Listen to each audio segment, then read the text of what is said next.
جبی شریف کے دربار ناپاک پر ہونے والے شرک باللہ اور کفر کا ایک اور منظر ہم آپ کے سامنے لا رہے ہیں۔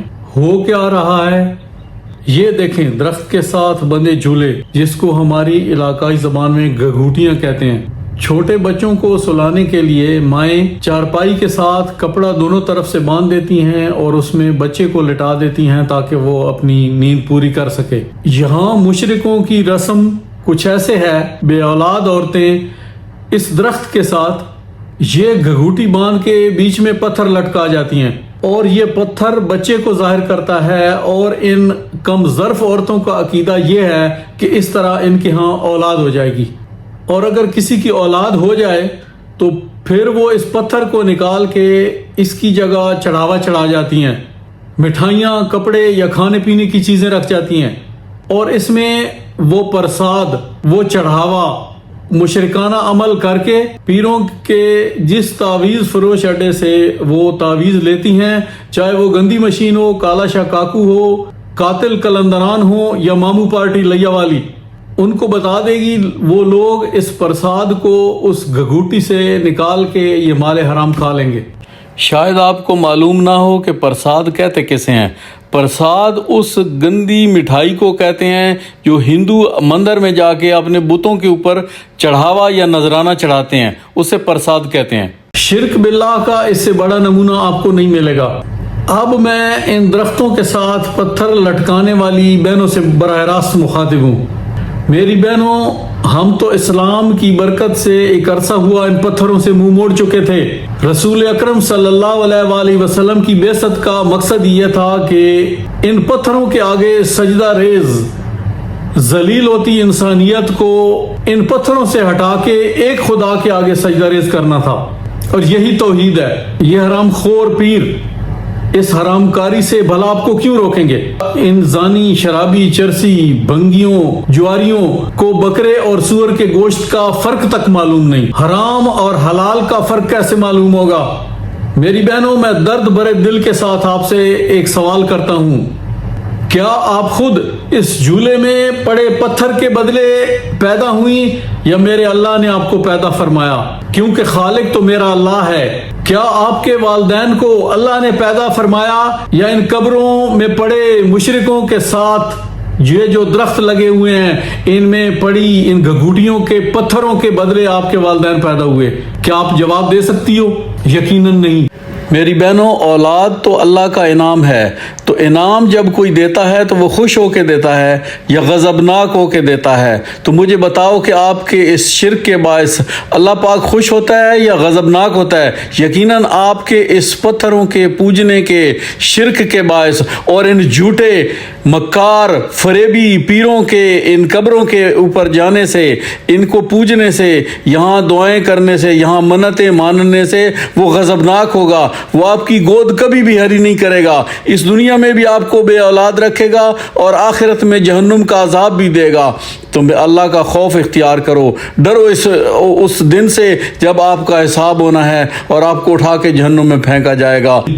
پہلی وحی جو نازل ہوئی، اللہ کے قرآن کی پہلی سطر جو نازل ہوئی، اس میں ارشاد باری تعالیٰ ہوا، اقرا بسم ربک الذی خلق، پڑھ اپنے رب کے نام سے جس نے پیدا کیا، خلق الانسان من علق، جس نے انسان کو خون کے لوتھڑے سے پیدا فرمایا، الا لہ الخلق والامر، تبارک اللہ رب العالمین، خالق اور پیدا کرنے والا اللہ ہے اور حکم بھی اسی کا چلے گا، اسی کے حکم سے ہر چیز پیدا ہوتی ہے، کوئی پتا بھی نہیں ہل سکتا، اور بڑا بابرکت ہے تیرا رب۔ اور آپ کیا کر رہی ہیں؟ میری بہنوں، اللہ کا قرآن کہہ رہا ہے، وَاعْلَمُوا أَنَّمَا أَمْوَالُكُمْ وَأَوْلَادُكُمْ فِتْنَةٌ وَأَنَّ اللَّهَ عِندَهُ أَجْرٌ عَظِيمٌ، اور تم اس بات کو جان لو کہ مال اور اولاد بہت بڑا امتحان ہے، مال کا نہ ہونا بھی امتحان ہے کہ ضرورتیں پوری نہیں ہوتی۔ کیا تم پھر بھی اپنے رب کا شکر ادا کرتے ہو یا اس کی ناشکری کرتے ہو؟ اور اگر اس نے دے دیا ہے تو تم اس کو خرچ کیسے کرتے ہو؟ کیا یتیموں، بیواؤں، مسکینوں پہ خرچ کرتے ہو یا ان حرام خور پیروں پہ جا کے لٹاتے ہو اپنی بدعقیدگی کے باعث؟ تم غریبوں، یتیموں اور بیواؤں اور مساکین کی مدد کرتے ہو، یا ان زانی، شرابی، چرسی، بھنگی اور جواری پیروں کی عیاشی کا سامان کرتے ہو، ان کو دے دیتے ہو، تم بھی پھر ان کو دے کے ان کے جرم میں، ان کے گناہ میں برابر کے شریک ہو۔ اور اولاد کا ہونا اور نہ ہونا یہ بھی ایک بہت بڑا امتحان ہے۔ اولاد نہیں ہوگی تو آپ کو اولاد ہونے کی طلب رہے گی، آپ کو تڑپ رہے گی، آپ ہر جائز ناجائز ذریعہ استعمال کریں گے اولاد کے ہونے کا، اور ایسی تمام پرستی اور شرک باللہ سے بھی گریز نہیں کریں گے۔ یہ بھی اللہ کا امتحان ہے۔ اور اگر ہو گئی تو ان کی تعلیم و تربیت، کہ آپ ان کو دین کیسا دے کے جا رہے ہیں، ان کے اخلاق کی تربیت کیسی کر رہے ہیں، یہ بھی ایک بہت بڑا امتحان ہے۔ ارشاد باری تعالیٰ ہے، ان اللہ لا یغفر ان یشرک بہ ویغفر ما دون ذالک لمن یشاء ومن یشرک باللہ فقد ضل ضلالا بعیدا۔ اس گناہ کو اللہ تعالیٰ قطعاً نہیں بخشے گا کہ اس کے ساتھ تم کسی کو شریک ٹھہراؤ، اور سن لو کہ شرک والا گناہ کبھی معاف نہیں کیا جائے گا۔ تم اس کو مذاق سمجھتی ہو کہ ٹھیک ہے جی کوئی نہیں، کر لیا تو کوئی بات نہیں، خیر ہے، اور اس کے علاوہ جس گناہ کو چاہے گا معاف فرما دے گا، باقی ہر گناہ کے لیے توبہ کافی ہے۔ لیکن اگر کوئی شرک کیا جس نے اور وہ مر گیا تو جان لے کہ اس کا ٹھکانہ جہنم ہے۔ اللہ کا وعدہ ہے کہ وہ معاف نہیں فرمائے گا، اور اللہ کے ساتھ شریک کرنے والا بہت بڑی گمراہی میں جا پڑا۔ وَيَعْبُدُونَ مِن دُونِ اللَّهِ مَا لَا يَضُرُّهُمْ وَلَا يَنفَعُهُمْ وَيَقُولُونَ هَؤُلَاءِ شُفَعَاؤُنَا عِندَ اللَّهِ قُلْ أَتُنَبِّئُونَ اللَّهَ بِمَا لَا يَعْلَمُ فِي السَّمَاوَاتِ وَلَا فِي الْأَرْضِ سُبْحَانَهُ وَتَعَالَىٰ عَمَّا يُشْرِكُونَ۔ اور یہ لوگ اللہ کے سوا ایسی چیزوں کی عبادت کرتے ہیں جو نہ انہیں نقصان پہنچا سکتی ہیں اور نہ نفع پہنچا سکتی ہیں، اور کہتے ہیں کہ یہ اللہ کے پاس ان کے سفارشی ہیں۔ اے حبیب مکرم، آپ فرما دیں، قل اتنبئون، کہ کیا تم اللہ کو ایسی چیز کی خبر دیتے ہو جو اللہ تعالیٰ کو معلوم نہیں، نہ آسمانوں میں اور نہ زمینوں میں، اور وہ پاک اور برتر ہے ان لوگوں کے شرک سے۔ عالم الغیب و شہادت فتعالی عما یشرکون، وہ غائب اور حاضر سب کا جاننے والا ہے، اور آپ یہ جو شرک کر رہی ہو ان درختوں کے ساتھ، یہ گھگوٹیاں باندھ کے اور اس میں پتھر ڈال کے، وہ آپ کے شرک سے بھی آگاہ ہے، وہ باخبر ہے، وہ دیکھ رہا ہے۔ ان الشرک لظلم عظیم، اور شرک بہت بڑا ظلم ہے۔ ان بطش ربک لشدید، اور میرے رب کی پکڑ بھی بڑی شدید ہے۔ میرے بھائیوں، میں آپ سے بھی، جن کی عورتیں اس شرک میں مبتلا ہیں، میں ان مردوں سے مخاطب ہوں۔ میرے بھائیوں، اللہ نے آپ کو الرجال قوامون علی النساء، ان عورتوں پہ آپ کو حاکم مقرر فرمایا ہے۔ کیا آپ اپنا فریضہ ادا کر رہے ہو؟ آپ ان کو روک رہے ہو اس شرک سے؟ آپ کو کنٹرول کرنا چاہیے۔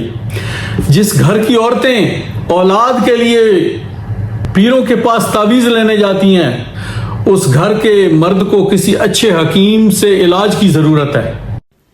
اللہ اکبر، اللہ اکبر، اللہ اکبر، لا الہ الا اللہ، اللہ اکبر، اللہ اکبر، اللہ اکبر، وللہ الحمد۔ اللہ اکبر کبیرا والحمد للہ کثیرا وسبحان اللہ بکرة وأصیلا، لا الہ الا اللہ وحدہ صدق وعدہ ونصر عبدہ وأعز جندہ وهزم الأحزاب وحدہ، لا الہ الا اللہ ولا نعبد إلا إياه مخلصين له الدين ولو كره الكافرون۔ اللهم صل على سيدنا محمد وعلى آل سيدنا محمد وعلى أزواج سيدنا محمد وعلى أصحاب سيدنا محمد وعلى أنصار سيدنا محمد وعلى ذرية سيدنا محمد وسلم تسليما كثيرا.